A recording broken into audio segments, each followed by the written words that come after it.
영등포는 최초의 강남이었죠. 지금 강남이라 불리는 지역은 강남구, 서초구, 송파구, 그리고 강남 4구가 어디냐는 이제 갑론을박이 있죠. 하지만 그 지역을 처음으로 가리킬 때에는 강남이라 부르지 않았고 영동이라 불렀습니다. 영등포 동쪽이라는 거죠. 그래서 영동대교라든지 영동시장, 그 이름은 바꿨습니다만 영동세브란스 병원이라든지 영동중학교 등이 그 당시의 흔적을 보여주고 있죠.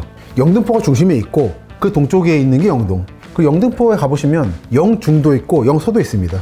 영등포가 세계의 중심인 거예요. 이렇게 한 지역 한 지역씩 독립되어 나간 후 지금은 옛날의 영등포, 다시 말하면 영등포의 알맹이만이 남았습니다. 사실상에 있어 서울이 조선 왕조의 국도가 된 이래 500~600년에 걸친 오랜 기간 강남은 바로 영등포를 중심으로 한 지역 일대를 가리키는 말이었다. 이렇듯 영등포는 강남 그 자체였습니다. 그때 어떤 분이 이런 플랜카드를 영등포 역 앞에 내거셨더라고요. 영등포를 제2의 강남으로. 영등포가 제1의 강남이었고 지금 강남은 제2의 강남인데 사실 이 지역 상황을 조금이라도 알고 있는 분들께는 좀 당혹스럽기도 하고 어떻게 보면 분노스러운 얘기이기도 하다.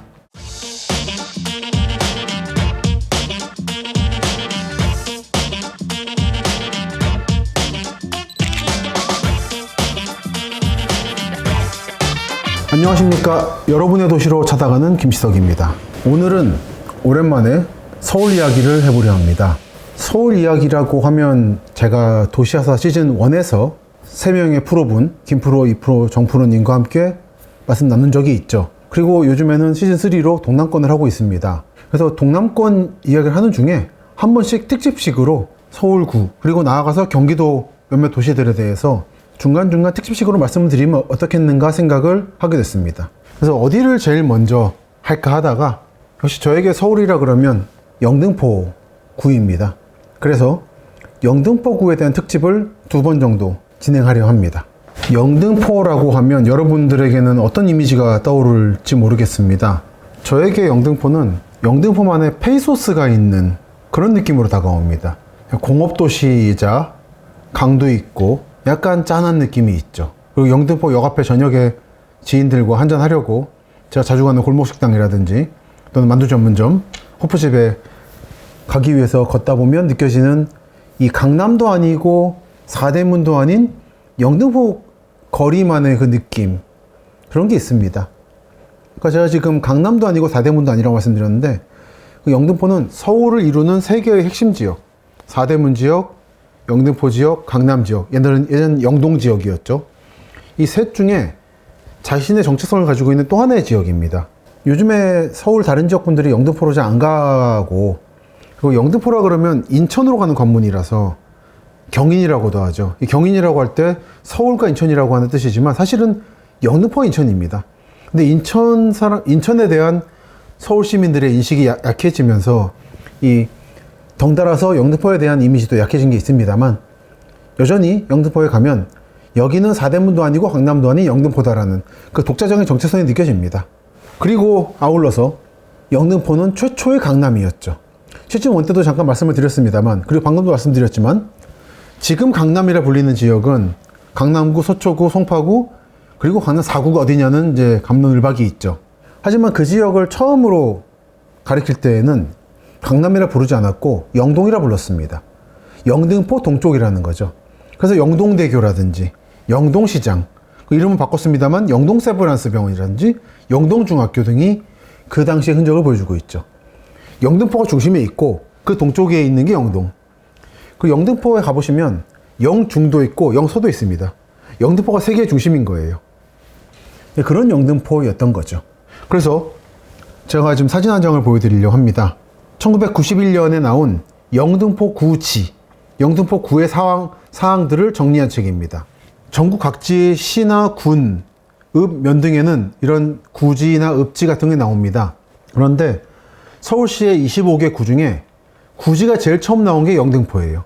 그것은 서울 도시계획 이야기를 쓴 손정목 선생이 여의도 시범 아파트 주민이었거든요. 그 시범 아파트가 있는 여의도는 영등포구죠. 그래서 그런 영향도 있어서 그런지 영등포 구지가 제일 먼저 나오게 됐는데, 그 발간사를 보면 영등포 구청장님이 재밌는 말씀을 하십니다. 보시면 지난날 우리 구의 면적이 가장 넓었을 때에는 서울시 전체 면적의 3분의 1을 차지했을 정도였으며, 따라서 영등포 구의 일부였던 곳으로 현재 독자적인 구가 된 곳이 5개나 됩니다. 관악구, 동작구, 금천구, 구로구, 그리고 서초구도 그렇죠. 서초구도 영등포구였죠. 이렇게 한 지역 한 지역씩 독립되어 나간 후 지금은 옛날의 영등포, 다시 말하면 영등포의 알맹이만이 남았습니다. 라는 거. 그래서 그러므로 구민들의 긍지는 대단히 높고 강한 구민의식을 지니게 되었습니다. 그와 같은 구민의식의 결집이 서울 시내에서 가장 빨리 구지를 발간하는 것으로 반로된 것입니다. 한편 이 책의 총서를 보면 아주 재밌는 말이 나와요. 서울에서는 흔히 강남이라고 하고 강북이라고 한다.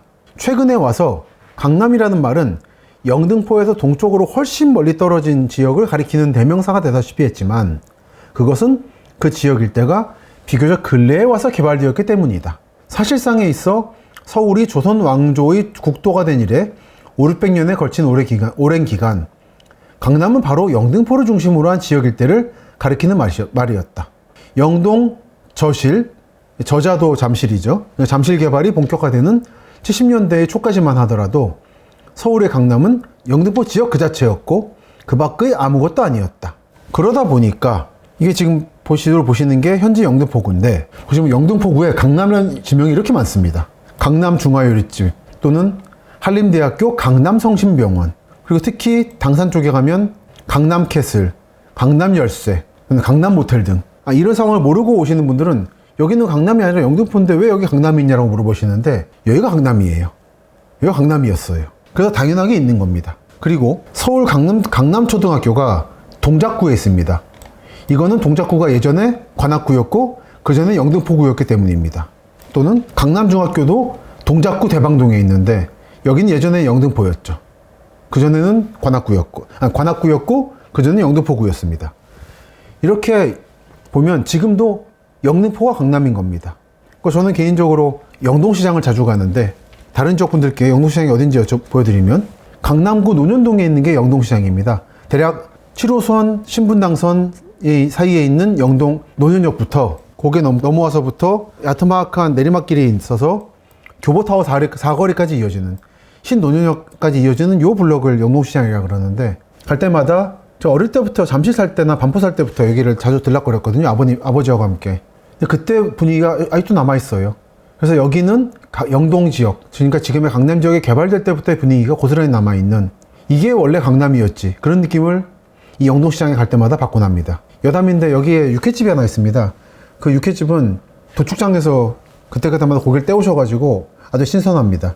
근데 주말에는 도축장이 안 열리기 때문에 고기가 신선하지 않아서 판매를 안 하시더라고요. 꼭 한번 주중에 가보시기 바랍니다. 어느 가게란 말씀은 안 드리겠는데 아주 맛있는 가게고, 그리고 여기가 나름 이 지역의 맛집으로 유명한 영동 산미 숯불갈비라는 곳입니다. 요 느낌이 딱 영동의 느낌이에요. 이 빨갛고 파랗고 불 반짝반짝하는 80년대 느낌, 그리고 이런 2층 단독주택들이 있는 요 느낌이 영등포 동쪽 끝에 있었던 영동의 느낌이죠. 근데 이제는 강남 속의 원도심, 올드타운으로서 자리매김하고 맛집들로 기능하고 있습니다. 제가 예전에 추석 특집으로 말씀드렸었는데 이 지역 식당들은 추석 오후만 되면 문을 엽니다. 추석 때 되면 갈 데 없는 월남미 피난민 출신 사람들을 위해서기도 하고, 요즘에 점점 성묘 같은 거 안 가지 않습니까? 추석 때 차례 때도 안 모이고. 근데 이런 사람들을 위해서 언제나 문을 열어주고 있는 따뜻한 곳이기도 하죠. 그런 것도 영동적 정서입니다. 그리고 그것은 영등포 동쪽 끝에서 이 지역이 개발되던 시절부터의 어떤 느낌의 흔적이기도 합니다. 이렇듯 영등포는 강남 그 자체였습니다.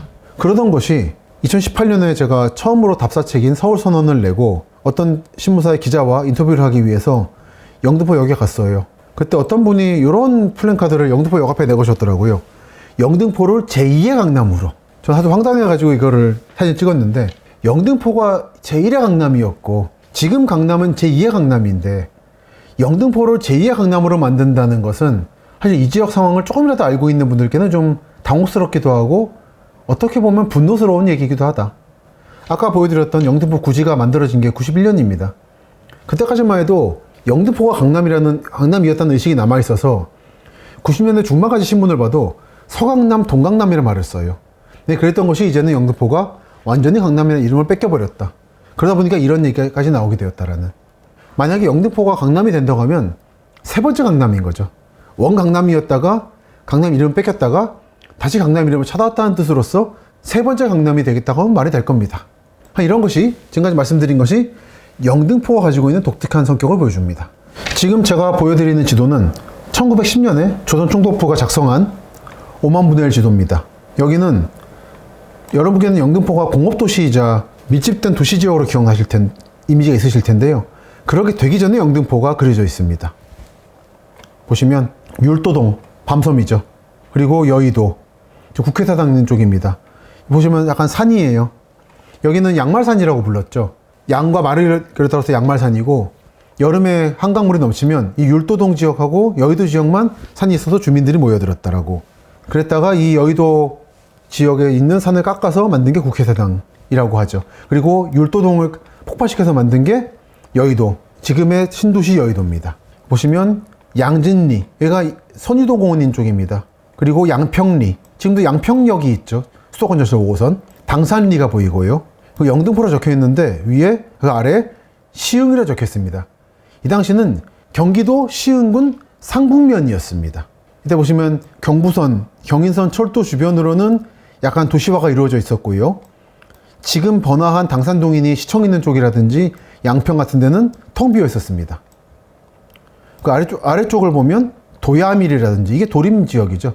또는 신길리라든지 약간 언덕 지형이 보입니다. 얼마 전에 영등포 구의회에서 강연을 했었는데 그때 의원들이 그런 말씀 하시더라고요. 영등포는 산이 없어서 좀 아쉽다고. 난 데는 좋은 산이 많아가지고 그렇고, 예전에는 관악산이 영등포구의 산이어가지고 좋았는데 관악구가 독립하고 나서는 영등포에 높은 산이 없다라는 아쉬움을 표하시더라고요.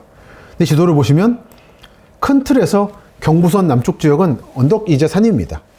이거를 보여주는 지명이 하나 있는데, 영등포역 남쪽, 영등포 푸르지오 아파트 동쪽에 있는 고추말이라는 지명입니다. 이게 이 지역 분들이 이 뜻을 잊어버리셔가지고 고추라고 이렇게 그려가지고 축제를 하시더라고요. 근데 서울특별시 시사편찬위원회에서 만든 동명연역고라는 책을 보면 여기 설명을 어떻게 해놨냐면, 얘가 약간 언덕입니다. 산이고. 그래서 겨울 되면 바람이 매서워요. 그 바람이 고추처럼 맵다 그래가지고 여기가 고추말이 되었다라고 하죠. 그리고 도림동에, 도림이 길도자에다가 숲을 임자인데, 그래서 뭐 숲처럼 많았나, 숲이 많았나 이런 얘기를 합니다만, 정말은 이제 사실은 한자와 관계없이 산이 있다 보니까 바람이 맴돌아가지고 도림이 된 게 아닌가라는 지적을 하기도 합니다. 요 언덕 지역을 피해가지고 언덕을 두르는 형태로 철도가 놓인 거죠. 그래서 여러분들이 영등포를 보실 때 경부선 남쪽은 언덕이고 북쪽은 평지다. 그래서 이 영등포역과 신길역 사이의 남쪽 지역인 언덕 지역에 조선인들, 한국인들이 오랫동안 살았고, 이들이 살지 않았던 북쪽 지역을 일본인들이 들어와서 만든 게 지금의 영등포다라고 이해하시면 크게 문제는 없습니다.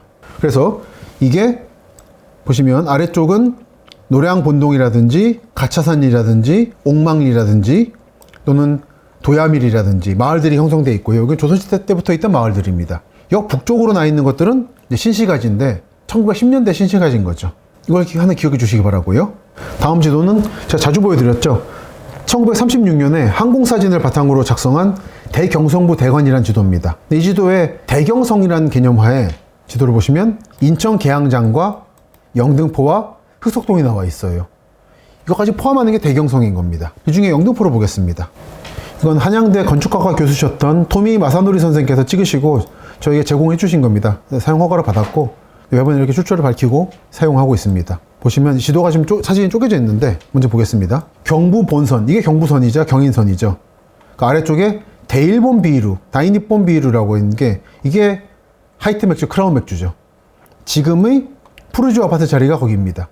그래서 앞에 가면 맥주가 박혀 있는 비석이 하나 있습니다. 여기 맥주 공장이 있었다라는 기념비죠.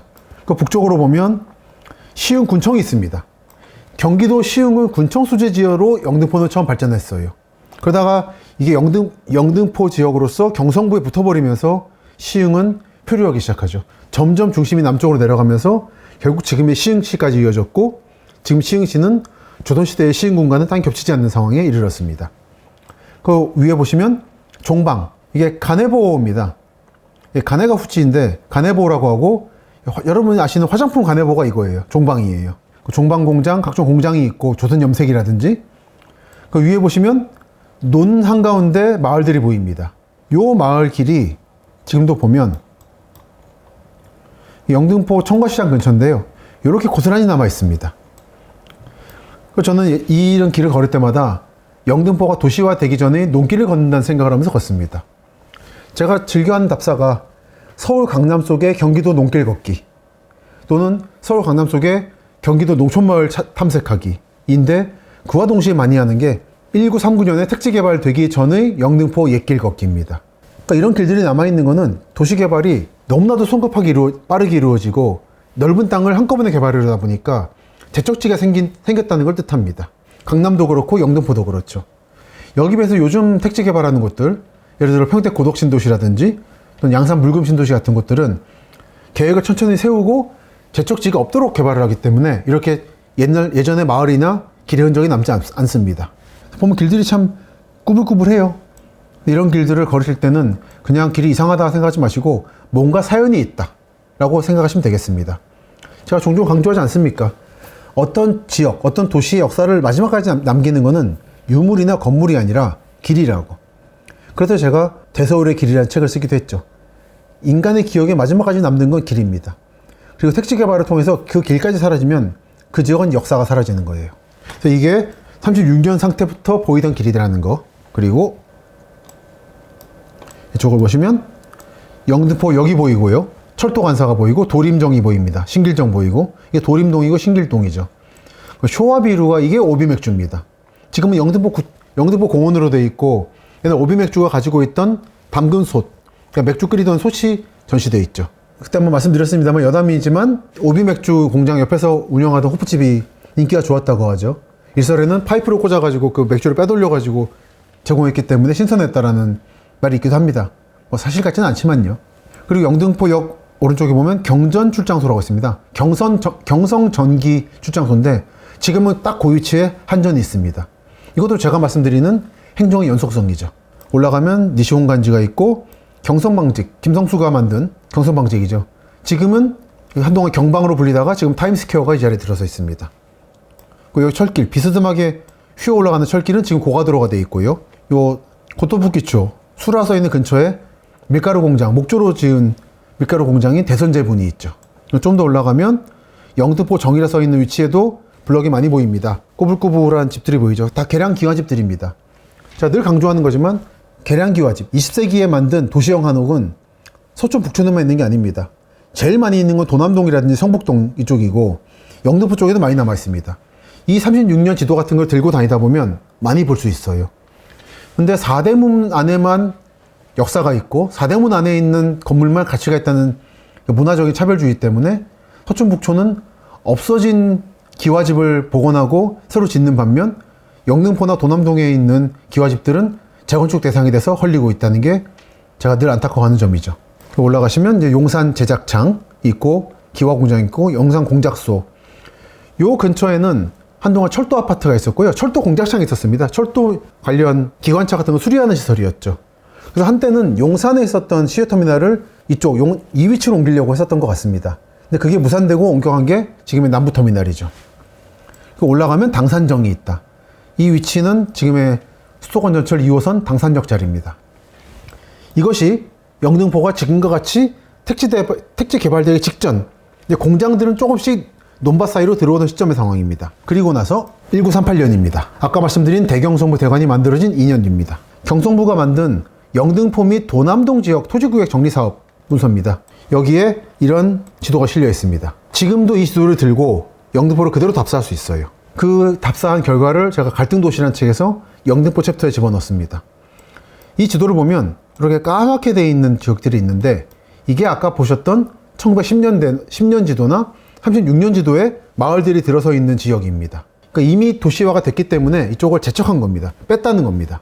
그리고 이런 지역들이 최근에, 특히 이 지역은 예를 들어 영등포 중앙시장인데 최근에 철거가 끝난 것 같죠. 10년대부터 개발됐던 지역을 30년대 개발할 때 뺐었고 100년 만에 이 지역들을 개발할 때가 돌아왔다. 그래서 제가 우리는 어디서 살아야 하는가에서 이런 예전의 계획도를 보면서 그 지역의 개발 시점을 예측할 수 있다고 말씀드렸어요. 요거보다 앞선 시기인 1920년대에 개발된 청량리역 주변 지역은 요즘에 이른바 588을 중심으로 한 청량리 구도심 지역은 착착 개발이 진행되고 있죠.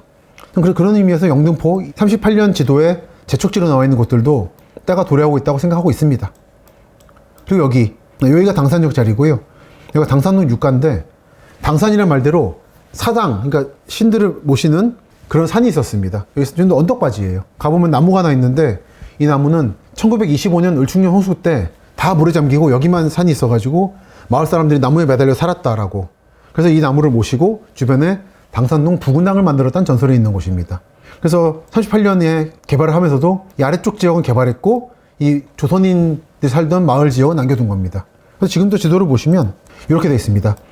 아래쪽 당산 삼성 레미안 4차 아파트 자리는 38년도에 택지 개발된 데고, 이 당산 2동이죠. 이 지역은 38년 이전에 도시 구조가 남아있는 겁니다. 그러니까 말하자면 농촌 영등포의 모습이 그대로 남아있는 거죠. 걷다 보면 이렇게 언덕바지에 길이 꾸불꾸불 있는 게 딱 걸으면 아, 이건 농촌 마을이구나 느낌이 옵니다. 이쪽 당산 레미안 4차 자리에는 조선 피혁이라고 한, 아니 가죽 공장이죠.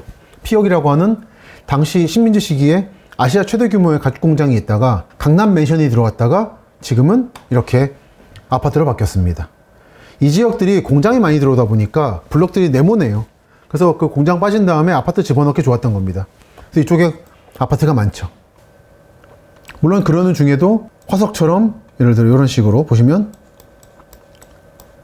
공장들이 이렇게 남아있기도 합니다. 블럭블럭. 이게 영신로 쪽에 있는 데인데 이 공장을 볼 때마다 여기가 원래 이랬었지라는 생각을 하곤 합니다. 그리고 많은 분들이 낯설어 하시는 게 여기가 영등포역입니다. 그래서 영등포 차도가 휘어가지고 북쪽으로 올라가죠. 올라가는 길에 가다 보면 토리축산이니 푸른 농산이니 하는 청과시장이 보입니다. 다들 이걸 뜬금없어해요. 왜 갑자기 여기에 축산이 있느냐. 근데 여기는 아까 보여드렸지만 이런 식으로 철도가 있었습니다. 그래서 경부선이라든지 경의선으로 통해온 축산물들이라든지 채소들이 이 철도 라인 통해서 여기까지 들어온 거죠. 그런 게 있다 보니까 이쪽에 지금도 청과시장이 남아있다. 이 경우는 청과시장 자체가 일종의 도시화석입니다. 이 청과시장 이 부지는 지금도 가보면 잘 지은 계량기와집이 남아있기도 하고 한동안 이쪽을 개발하려고 했던 것 같은데 어느 업체가 이번에 가보니까 다시 떨어져 나간 게 아마 개발을 당분간 안 할 것 같더라고요. 제가 그날도 3프로TV를 녹화하고 여의도에서 부천버스 88번을 타고 영등포로 갔습니다. 그리고는 언제나 같이 오늘 영등포에 뭐 찍을 거 없나 하고 걷고 있었죠. 지금 보시는 사진이 대선제분 주식회사 영등포 공장 사진입니다. 지금은 제분 공장 기능은 안 하는 것 같고요. 문화석 공간으로 개방을 했죠. 뭐 일부 기능 하는지 모르겠습니다만 최근에 이 목조 건물인데 공장 남아있는 게 드문 사례라서 창업주의 아드님으로 알고 있는데 이분이 사회 헌납 차원에서 공개를 한 걸로 알고 있습니다. 그때 가보지 못했는데 기회 되면 들어가 보시기 바랍니다. 굉장히 아름다운 공간이라고 해요. 이게 영등포 역 쪽에서 바라볼 때는 안 보이는데 신도림 쪽에서 오다가 바라보면 이렇게 대선제분 주식회사 영등포 공장이라고 써 있습니다. 그러니까 지금 보여드리는 데가 청과시장 라인이에요. 그리고 지금 보신 사진이 지금 남아있는 청과시장 블럭입니다. 한동안 재개발한다고 했다가 한동안 좀 현재 중지되어 있는 것 같습니다. 중간에는 20세기 중반에 만들었던 나무전봇대도 있고 굉장히 올드한 블럭입니다. 얼마 전 예전에는 답사를 많이 했었는데 이쪽을 여기 보시면 제가 도시화석이라 부르는 거죠. 버스 정류장이나 전봇대 이름에 예전 지명이 많이 보입니다. 보시면 이 영등포 청과시장에 있는 전봇대 이름에 경방간이라고 되어 있어요. 경성방직을 말하는 겁니다. 사라진 지 한참 된 타임스퀘어로 바뀌어버린 경방이 여기는 지명으로 남아 있습니다. 그래서 예를 들어서 경북 영주라든지 충북 청주를 봐도 옛날 연초창이라고 담배 공장들이 있었는데 그쪽 가보면 전봇대에 연초창간 이렇게 써 있기도 합니다. 그런 거 보면서 여기 옛날에 연초창이 있었지 생각을 하곤 하는데 경방간이라는 게 있고 전봇대 재질도 제가 말하는 2기입니다. 1기는 나무 전봇대가 있다가 2기는 이렇게 돌 섞어가지고 오돌도돌하게 하다가 3기는 시멘트만 쭉 올렸다가 4기는 요즘에 철제로 만들죠. 2기에 해당합니다. 20세기 한 50, 60, 70년대 그 정도 거죠. 그리고 요거 이런 계량기와집이 턱하니 있어요. 청과시장에. 그러니까 이 사진 보여주고 어디냐 그러면 사람들 다 사대문이라 그래요. 아닙니다. 영등포나 도남동에 이런 거 진짜 많습니다. 제가 며칠 전에도 영등포 의회 갔다가 그 의회 앞에도 잘생긴 기와집 하나 있거든요. 그거 찍어 올렸더니 어떤 사람이 제 유튜브 댓글에 거기다가 영등포에는 계량 기와집이 귀한데 참 신기하군요 올리셨더라고요. 근데 한마디 할까 말았는데 영등포에는 계량 기와집 많습니다. 여러분이 없을 거라 생각해서 못 봤을 뿐입니다. 근데 이렇게 많다는 말씀을 듣고 사진 보시고 나면 못 볼 수 없게 돼요. 당산동 이런 데 굉장히 많습니다. 이쪽 걷다 보면 이렇게 계량 기와집 몇 채가 붙어 있고요. 이게 지금 잘 남아있는 블럭인데 여기는 계량 기와집과 일식 가옥이 섞여 있습니다. 그러니까 저는 한 2, 3년 전에 한참 이 동네 분위기 안 좋아서 금방이라도 재건축 할 것 같은 분위기였을 때 한번 같이 들어가서 찍었었어요. 근데 이번에 가보니까 그 경고문 없어졌길래 다시 한번 차분히 걸었는데 이런 집들, 말하자면 한일 절충식인 거죠. 영등포가 이런 동네입니다. 근데 이런 영등포를 다 잊어버려가지고 사람들이 좀 안타까움이 있습니다. 그러니까 이런 느낌들. 여기는 이제 창고 건물지죠. 창고 건물 너머로 예전 공장 부지에 들어선 아파트들. 전형적인 영등포의 풍경입니다. 제가 생각하는 영등포 이런 거고, 이렇게 100년의 시층이 쌓여있는 올드타운이다 보니까 저에게 주는 페이소스가 있죠. 그리고 그 핵심에 있는 게 제가 자주 가는 골목식당이죠. 한참 이제 더 추워져서 따끈한 게 생각날 때입니다. 그럴 때마다 제가 지인 답사 동료들이라든지 언론 관계자분들하고 자주 가는 데가 이 영등포 중앙시장 근처에 있는 이 골목식당 포차라는 곳이죠. 얼마 전에 갔더니 사장님 아는 척 하시면서 제 도시야사의 추석 특집을 보신 분이 보여주더라. 종종 온다고 하시더라고요. 그러면서 고민 상담을 하시는데, 제가 지금 사진으로 보여드리는 병어조림, 이거 맛있거든요. 맛있는데 이게 좀 비싸대요, 원재료가. 그래서 원래 없애려고 하셨답니다. 근데 도시야사에 제가 병어조림 맛있다고 가서 꼭 드셔보시라고 해서 많이들 찾아오신대요. 그러다 보니까 요즘에 이거를 뺄 수도 없고 고민이다. 그래서 저는 말씀드렸습니다. 없애지 마시고 가격을 좀 올리시라고. 보면 다른 찌개 조림하고 가격이 똑같아서 좀 그렇습니다. 여러분들 가서 많이들 드셔주시고 맛있으니까 꼭 메뉴 남겨달라고 한마디씩 해주세요. 이 가게에서 병어조림 먹을 때에는 한라산 소주가 어울립니다. 여기까지. 그러니까 저한테 영등포는 이런 느낌이 있죠. 병어조림에 한라산 소주 마실 수 있는 그런 공구거리가 있는 분위기. 그래서 영등포를 좋아합니다만 이 느낌을 한국 시민 또는 서울 시민들이 점점 잊어버리고 있는 것 같아서 약간 안타까움이 있다. 그래서 이번에 영등포 특집을 마련한 거기도 합니다.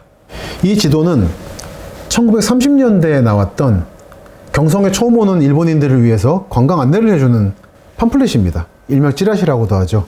이게 앞면이고요. 경성 관광 안내, 경성관광협회가 만들었다 라고 되어 있고, 경성은 이런 곳이고 명소는 이런 게 있다. 뒷면을 보여드리려고요. 보시면은 철도선로, 전차선로, 경전버스, 경성전기버스가 있습니다. 이 중에 버스 노선을 보시면 한강 다리를 넘어서 한강 신사입구, 이게 지금 흑석동입니다. 효사정 자리죠. 노량진, 아라이 목장 입구, 그리고 비행장 입구라고 되어 있습니다. 연배 쓰신 분들은 기억하시죠? 여의도 비행장이죠. 위에 보면 K조, 경성이라 써 있고 경성 비행장이라 써 있습니다. 이게 여기 있다 보니까 여의도하고 붙어 있는 대방동에 공군회관이 있고 공군 관사 건물이 있는 거죠. 더 나가면 기린 맥주 입구, 이게 지금의 영등포 공원 자리입니다. 영등포역은 여기죠. 그리고 영등포 출장소, 영등포역 앞, 그리고 삿포로 맥주 앞, 이게 지금 푸르지오 아파트입니다. 하이트 맥주 자리. 그리고 보시면 여의도하고 영등포 사이에 간격이 없어요. 색강이 흐르는데 색강이 여름에만 물이 넘치고 평소에는 물이 잠깁니다. 물이 빠집니다. 그럼 이제 땅이 이어져요.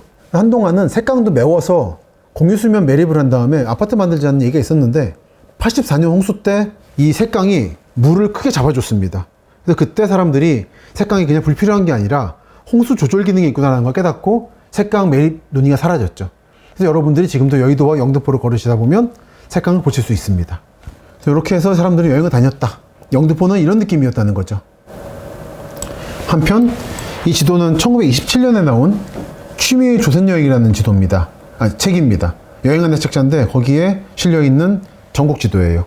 이렇게 보시면 경성, 용산을 통과한 열차가 영등포에서 갈라져서 하나는 부산으로 가고 하나는 인천으로 온다. 복숭아와 소금과 밤이 유명했답니다. 그러니까 영등포는 그런 의미에서 요즘은 이제 구로에서 갈라진다, 신도림에서 갈라진다는 걸로 인식하시지만 예전에는 영등포가 분기점이었죠. 경의선과 경부선에. 그런 의미에서 저는 KTX가 영등포에 거의 정차하지 않는 게 좀 안타깝다 생각을 합니다. 광명에 정차하기 위해서 영등포를 뺀 느낌이 있어서 특히 인천, 부천 분들이 많이 불편해지셨어요. 조만간에 신안산선이 만들어지면 좀 나아지겠지만 이제 철도로 열차로 접근이 가능해지겠지만 지금은 광명역 가려면 버스라든지 자차만 이용할 수 있거든요. 영등포는 그렇지 않습니다. 영등포는 서울이나 경기권 어디에서도 오기 편한 곳이라서 시민 편의가 높은 곳이었는데 광명으로 옮겨지면서 그런 KTX에 대한 시민 편의성, 접근도가 떨어지는 측면이 있죠. 특히 인천 부천 분들의 피해가 큽니다. 그래서 지금이라도 좀 영등포에 대한 KTX 정차가 늘어났으면 좋겠다는 생각이 있습니다. 그거는 서울 사람들을 위해서가 아니라 경기도 사람들을 위해서입니다.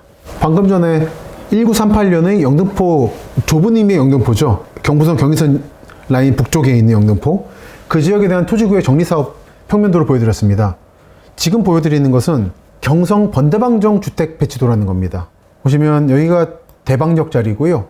영등포로 가는 방향, 노량진 가는 방향 이렇게 돼 있고, 여기에 성남중학교 지금도 있죠. 그 공업학교, 이게 어딘지 보여드리면은 딱 여기입니다. 여기 지금 비스듬하게 있는데 대방역이 보이고, 내려와서 성남고등학교 중학교가 보이고요. 여기 서울공고가 보이죠.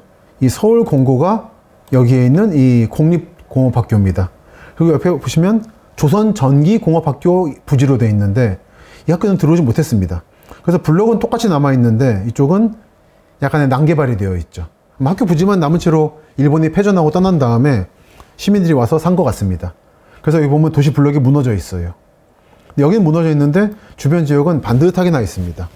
여기가 아까 말씀드린 공군호텔, 우주마루 아파트, 공군중앙성당, 즉 공군시설들입니다. 이건 여의도 비행장 시절의 흔적이죠. 그리고 여기에 법도곤촌이라고 있는데 지금의 대방 대림아파트 자리, 동작구 대방동이지만 영등포권입니다. 여기에 온천이 있었습니다. 그 당시 온천 광고입니다. 영등포 법덕온천 호텔 7월 개업이라고 돼 있어서 많이들 왔다고 합니다. 예, 이제 가보시면은 언덕바지입니다. 언덕 위에 온천이라든지 호텔들이 많이 들어서죠. 여관이라든지. 그래서 여기 들어섰고, 식민지 시기의 꽁트인 별공군에 실린 신혼여행 배종기라는 소설을 꽁트를 보면 어떤 신혼부부가 경성역에서 열차를 타고 온양온천 간다고 친구들한테 말한 다음에 용산에서 내려서 택시 타고 여기 법덕온천에 왔다고 해요. 그리고는 친구들은 우리가 온양온천 간 줄 알 거야 하면서 웃었다라고 하는 내용이 있습니다. 온양온천에 가야 제대로 간 거고, 하지만 여기도 그럼 만만치 않게 선택할 수 있는 지역이었다는 거죠. 지금에 비교하면은 해외여행을 갈 거를 제주도 같은 데 가는 느낌일까요? 제주도를 비하하는 건 전혀 아닙니다만 A를 간다 놓고 B를 가는 그런 식의 선택지를 가지고 고민하는 것이 식민지 시기에도 마찬가지였다. 그 당시에 이 영등포 지역은 온천장이 있고 한적한, 그리고 일부 지역은 신도시가 개발되고 있는 지역이었다. 그런 느낌이었구나라는 거를 이 꽁트를 통해 알 수 있습니다. 제가 지금 보여드리는 사진은 제가 답사를 하면서 들고 다니면서 메모했던 사진입니다. 이렇게 들고 다니다 보면 제가 적어놨죠. 일식가옥 하는 식으로.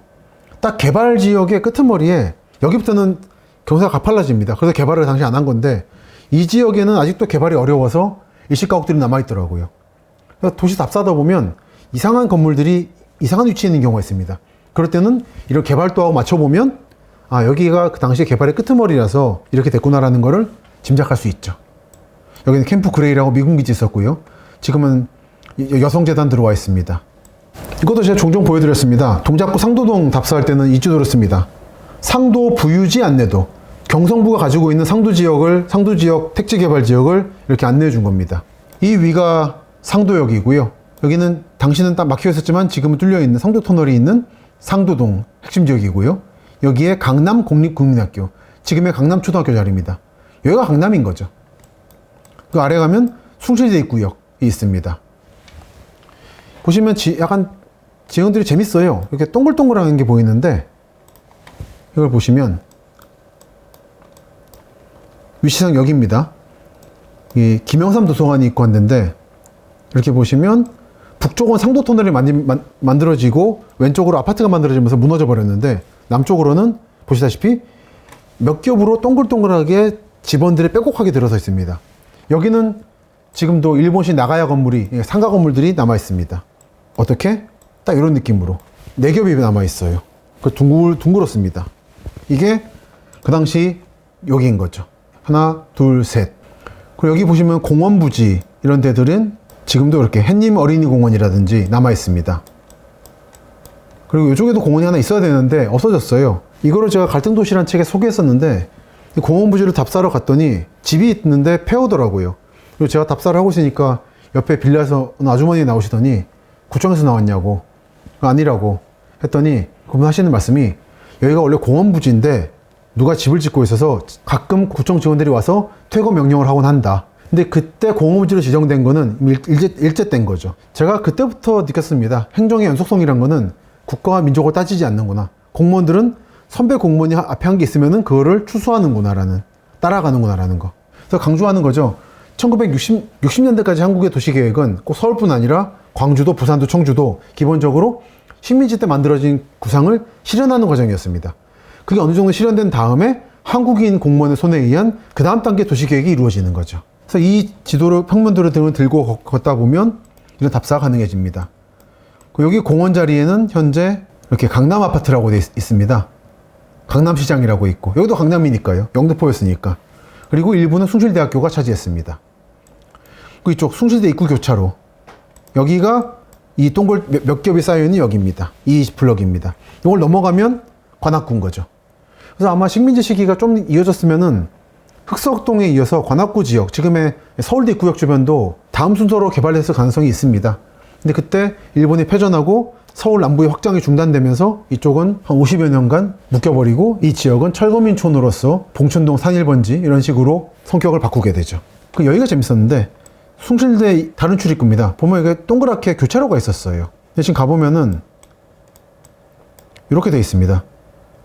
길로는 표시가 안 되는데 동그래요, 부지가. 여기 답사를 했을 때 주변 분들이 이게 왜 동그란지 모르시는 것 같더라고요. 이거는 1930, 40년대 경성부의 도시계획에 따라서 교차로가 있었던 곳이라는 거.